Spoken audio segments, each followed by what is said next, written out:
All right, thank you all for being here today. It is a great day for the city of Phoenix. I'm Greg Stanton, mayor of the city, and it's my great honor to stand before you today with Xavier Prasad, who came in from Washington, D.C., representing the Human Rights Campaign out of Washington, D.C. Also with me today are two great members of the City Council, Councilman Daniel Valenzuela, Councilmember Deborah Stark, our newest council member, former and recovering council member Tom Simplot, who's been a great leader on so many issues, including making the City of Phoenix as LGBT friendly as possible. Angela Huey, representing a local organization, One Community, which does so much to support businesses being more friendly to everyone. Sheila Clefcorn, who's a former Equality Arizona. The list goes on, but a great, great leader representing our LGBT community. Today we are here to announce that Phoenix, once again, for the fourth consecutive year, has earned a perfect score, 100% score on the Human Rights Campaign's Municipal Equality Index.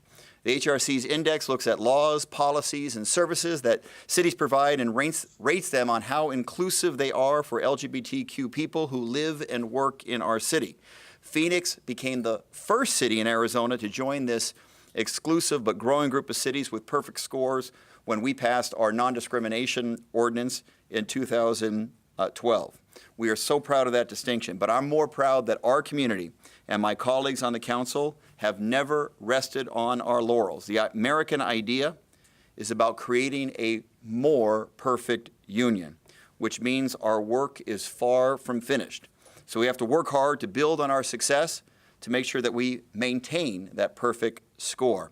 One of the big changes we made this year is with the addition of transgender-inclusive health benefits for City of Phoenix employees. And I want to applaud the members of the city's healthcare task force for their forward-thinking leadership when they considered and approved those benefits. Providing these services is good for the well-being of our employees and makes the city a more sought-after employer as we continually compete for top talent. But most importantly, it was simply the right thing to do. I will tell you why it means so much to Phoenix and to me personally that we continue to maintain our perfect score on the Municipal Equality Index, and that Tempe and Tucson are also doing the hard work and what it takes to earn that perfect score as well, as Phoenix, Tempe, and Tucson are the three cities that got a perfect score in the state of Arizona this year. We were called by the HRC an all-star city. That means we maintain a perfect score in a state that does not yet have a statewide anti-discrimination law that protects our LGBTQ community. Thank God same-sex couples now can get married in the state of Arizona, but sadly you can still be fired in this state for being gay. Not in the city of Phoenix, but many other parts of the state. That's not right, and it needs to change. Important social changes can happen in any number of ways. Congress can pass laws that impact the whole nation at once, or states can pass laws that protect classes of people, and in many cases have done so, other states. But we are forced to change Arizona from within. Phoenix, Tempe, and Tucson, other cities are acting with courage, treating all residents and visitors with dignity and respect, and showing the rest of the state that there is no downside in doing the right thing. Treating people equally under the law is helping us to attract talented employees and entrepreneurs to grow our economy. It's no coincidence that Phoenix has added more than 30,000 base industry jobs since we passed our non-discrimination ordinance, and that we've seen an 86% increase in tech job creation. The socially conscious, thought-leading companies that are expanding from Silicon Valley and elsewhere are looking for communities that match their vision for inclusivity and equality. Our ordinance also recently survived a court challenge, and we believe that it will overcome any appeals. There are no more excuses. It's time for all Arizona cities to protect their residents from being fired, refused service, or denied housing because of who they are. So today I'm calling on other cities to do the right thing, and as we soon enter a legislative session, it's time for the state of Arizona to do the right thing and pass a state law that protects our LGBTQ community in hiring, employment, in housing, and in public accommodation. It is the right thing to do, and it will advance our Arizona economy, just like our Phoenix economy is advancing. So again, I'm proud to stand today with our friends from HRC and our community allies to talk about the progress we have made, our commitment to never taking a backward step when it comes to protecting fundamental civil rights for everyone in our city. We're lucky that Xavier Prasad, representing Human Rights Campaign from Washington, D.C., has selected Arizona. We're one, I think, of the few cities that they're focusing in on around the country. We are an all-star city and very proud of it. So we're going to hear from Xavier. And then I've asked Angela Huey, representing One Community, to say a few words as well, and then we'll take any questions. Xavier. Good afternoon. I'm so excited to be here today to celebrate Phoenix's leadership on LGBTQ equality and the release of the 5th edition of the Human Rights Campaign's Municipal Equality Index. This is the only nationwide assessment of LGBTQ inclusion in city law and policy. This year, we examined a total of 506 cities across the entire country on 44 different criteria, including non-discrimination protections, city employee benefits, city services, law enforcement, and leadership on equality. I'm delighted to share with you that this year's report shows that cities across the nation, more than ever, are leading the path forward on LGBTQ equality. While state legislatures this year grappled with a record number of anti-LGBTQ bills, cities did not waver in the fight to extend these vital protections to their LGBTQ residents, visitors, and employees. This year, we saw a record number of 60 cities that achieved a perfect rating on the Municipal Equality Index. This is more than quintuple the number that we saw in the inaugural edition in 2012.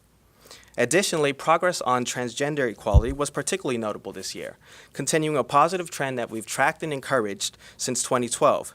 86 cities offer their employees transgender-inclusive healthcare benefits, up from 66 last year and 5 in 2012. And Phoenix, which is why we're here, is the shining example of this national trend. Recognizing the lack of state-level protections, the city fought to ensure that its LGBTQ community is fully protected from discrimination in employment, housing, and public accommodations, earning a well-deserved 100-point score for the 4th year in a row, the only Arizona city to obtain that distinction. And earlier this year, Phoenix became the first city to extend in the state transgender-inclusive healthcare benefits to city employees. Of the 10 other cities we rated in Arizona, Tempe and Tucson also achieved perfect scores. Cities like Phoenix know that enacting immediate protections for LGBTQ people is not only the right thing to do, but it's the smart thing to do. Inclusive cities send a clear message that all visitors, residents, and workers are welcome and valued, attracting businesses and the country's best and brightest. Thank you to everyone here who fought to ensure that no one in this community has to fear being fired, evicted, or refuse services simply because of who they are or who they love.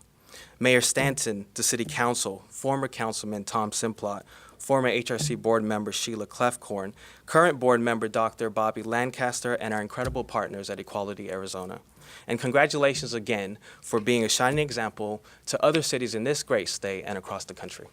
Thank you so much. Thank you, Xavier, very much for those kind words and taking the time to travel all the way to Phoenix to make this important announcement and for naming us an all-star city. Next will be Angela Huey representing One Community.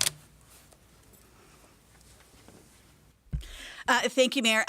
Before this press conference started, I was congratulating Sheila on her 2nd wedding anniversary. It is 2 years ago. Today is the 2-year anniversary that marriage equality became legal in the state of Arizona. And we were talking about how far we have come. And we have come so far in large part because the city of Phoenix has been a shining example of what equality and what the state of Arizona should look like. So it is my pleasure to again thank the city of Phoenix on your 4th year in getting 100% score. And we hope that the state and other municipalities look to Phoenix as a shining example of how we should move forward. We know that when we become a state that truly celebrates, respects, and protects each and every one of us, we will put ourselves at a competitive advantage.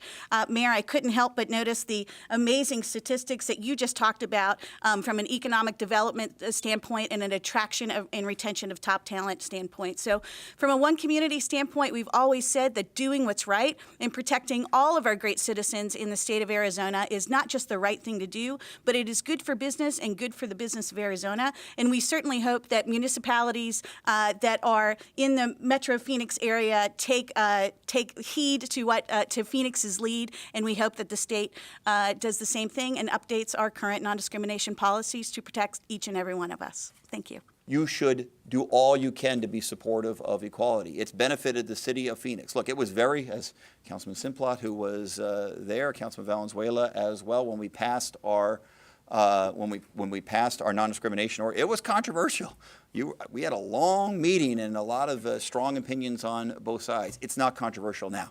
It is clear that this ordinance has helped us to compete economically. When I have a chance to recruit companies, which I spend more of my time than anything else doing, is recruiting people and talented people and companies to the city of Phoenix, having an ordinance in place which protects all of your citizens, including especially your LGBTQ citizens, provides a competitive advantage for the city of Phoenix. If we want to give the state of Arizona the same economic competitive advantage, they should pass a statewide law as well. We've seen tragically what's happened in the state of North Carolina that's gone in the opposite direction, trying to preempt the city of Charlotte, which took a very progressive step, and how that's hurt them economically.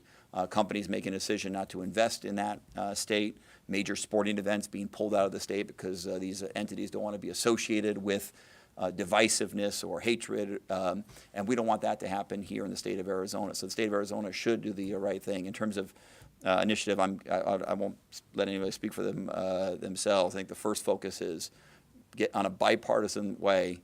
Anybody that's pro-business, from the governor to members of the legislature, if you are pro-business, do one of the most pro-business things you can do and pass a law that protects all people, supporting equality and fairness. All right, thank you for covering this. I want to publicly say thank you to all the leaders standing with me and behind me. We wouldn't have been able to accomplish this very important recognition without your leadership and support, and hopefully we'll see you next year for number 5.